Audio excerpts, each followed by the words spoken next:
Hüsnübala, Hüsnübala. Bu da sualda olan bir haldır. Sağdan sola sual verirsən, soldan sağa cavab verirsən. Hazırıq. Buyur, buyur, buyur. İndi görsədir. Bax.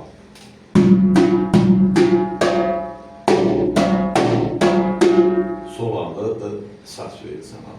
Sağda da var.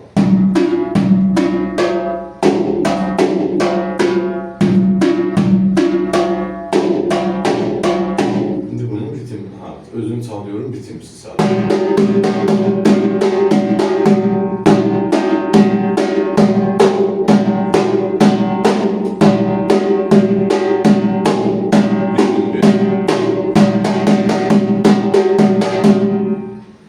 Göstermeye ihtiyaç olmalı. Yani buradan görülen işler hamısı.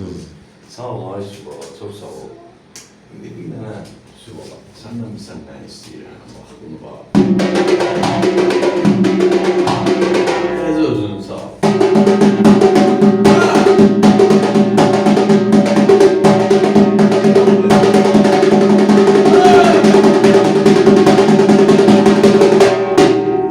Sən qadan alaram. Allah sana sağlığı versin. Sağ ol müəllim. Yəni var, görülən işlər hamısı budur. Yəni bunlardan orada xoşa gəlmə söz Elibala məktəbi, elə bir məktəb yoxdur. Var. Budur, bax burada. Var. Gəlin. Sən kimsən bilmirəm. Gəl deyilən Gəncə şəhərində Dəmiryolçular Mədəniyyət Sarayında. Qorxma, gəl. Gəl gör nə balalar görəcəksən. Şuna öpürəm. Ay maşallah. Elləniz müəllimi yaşayış yeri Gəncə şəhəri. İş yerimizdən Dəmiryolçular Mədəniyyət Sarayının qapısı. Xalqın balalarının üzünə çıxdı. Biz hazırıq, qəbul eləyək. Nəyi biliriksə də əşyanı oradan alaram. Bu bir dənə də qaytalı görsədim bana.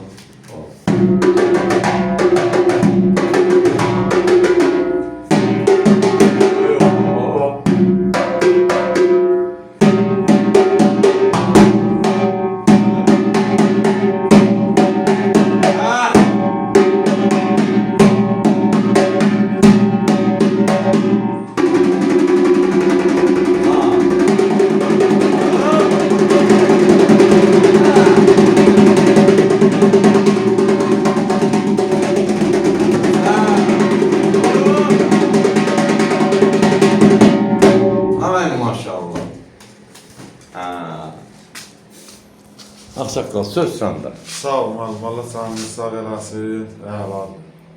İnşallah, Allah inşallah. köməyinizə olsun. Yəni gələcək dərslərdə Eldəniz müəllim həqiqi məktəbdir.